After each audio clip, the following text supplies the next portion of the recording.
जो धर्मयुक्त कार्य है उसको करो। अब जैसे आप कोई ऑफिसर हैं, आप घूस ले रहे, आप अधर्माचरण कर रहे, आप ठीक नहीं कर रहे। आप अपने कर्तव्य का पालन करो, वो आपकी पूजा है। और नाम जप करोगे जिससे तुम्हारा मन शुद्ध होगा और परमात्मा की प्राप्ति होगी।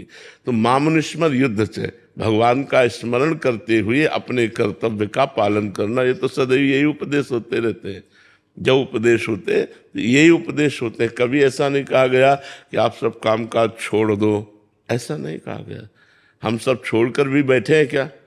अपनी दिनचर्या में लगे ना, तो आप भी अपनी दिनचर्या में लगते हुए भगवान का भजन कीजिए। जी। कमल जी पानीपत से, हरियाणा से। राधे राधे महाराज जी। महाराज जी, त्रिनाथपी सुनी चेन, ये भाव कैसे आए? आप कहते हैं कि राधा रानी को पाने के लिए तृण से भी नीच बनो, पर संसार में रहते हुए कुछ भी अच्छा कर्म करो तो उसका अहंकार आ ही जाता है। ऐसे में श्री जी देहाभिमान अविद्या के कारण होता है, अज्ञान के कारण। जब हम साधना करते हैं और हमारा हृदय पवित्र होता है तब अहंकार नष्ट हो जाता है। अगर ज्ञान में है तो अहंकार, जैसे सूर्य उदय होते ही अंधकार का नाश हो जाता है, ऐसे ज्ञानोदय होते ही देहाभिमान नष्ट हो जाता है। अगर भक्ति मार्ग से चलते हैं तो देहाभिमान भगवान के दासत्व में परिणित हो जाता है। भगवान हमारे स्वामी और हम भगवान के सेवक।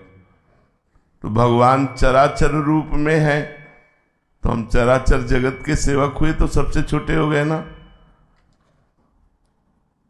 जब हमारी भगवान में रति होती है तो सर्वत्र भगवान का अनुभव होने लगता है।